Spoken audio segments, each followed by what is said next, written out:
le monde, ce matin, c'est avec vous, Raoul Sivgounouko, bonjour. Bonjour, Epiphane Chabi. Et dans la rubrique Voile sur le monde, on s'intéresse ce matin au Sénégal avec cette nouvelle mobilisation contre le report de la présidentielle. D'abord, c'est la société civile qui est vent debout contre ce report.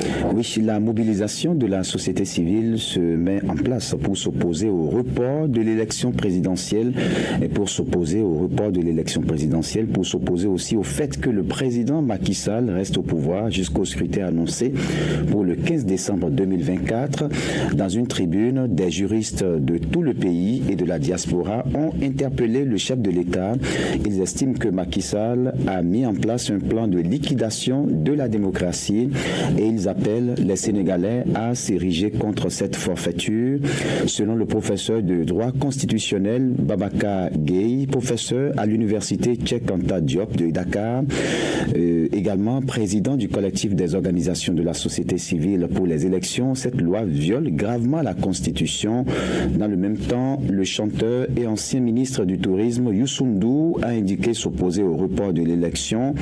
Nos rendez-vous démocratiques s'imposent à nous tous et le peuple souverain sera le dernier juge, a indiqué ce chanteur. Alors, l'opposition sénégalaise également se mobilise contre cette décision. Oui, des militants de la coalition Bassirou Diomaye Faye, le candidat qui remplace la figure de l'opposition Ousmane Sonko, ont tenté de lancer une caravane de campagne, mais à peine arrivés sur place, ils ont été bloqués et quelques personnes ont été arrêtées, dont les députés Abbas Fall et Guy Marius Sagna.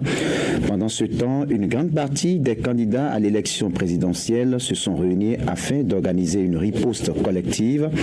L'objectif est de trouver de nouvelles stratégies avec des actions disparates sur tout le territoire, alors que les tentatives de rassemblement ont systématiquement été dispersées par les forces de l'ordre.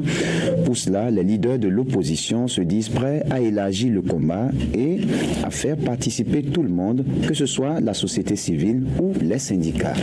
Et la classe politique sénégalaise est ainsi divisée. Oui, quelques jours après le report de la présidentielle, et il faut le rappeler, au 15 décembre 2024, près d'un an, adopté par le Parlement, les divisions se creusent au sein de la classe politique sénégalaise entre partisans et opposants à un report de ce scrutin.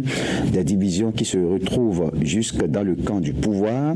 Après la démission samedi soir du secrétaire général du gouvernement, c'est au tour d'autres de marquer leur désapprobation. C'est par la publication de sa lettre de démission adressée à Macky Sall et Kawa Marie-Coll Seck, ministre d'État et présidente de l'initiative pour la transparence dans les industries extractives, a exprimé son désaccord total avec le président. Le Sénégal mérite de voir son calendrier républicain respecté. Fin de citation, écrit l'ancienne ministre de la Santé dans ce courrier, et ce, même si le processus électoral reste imparfait selon elle.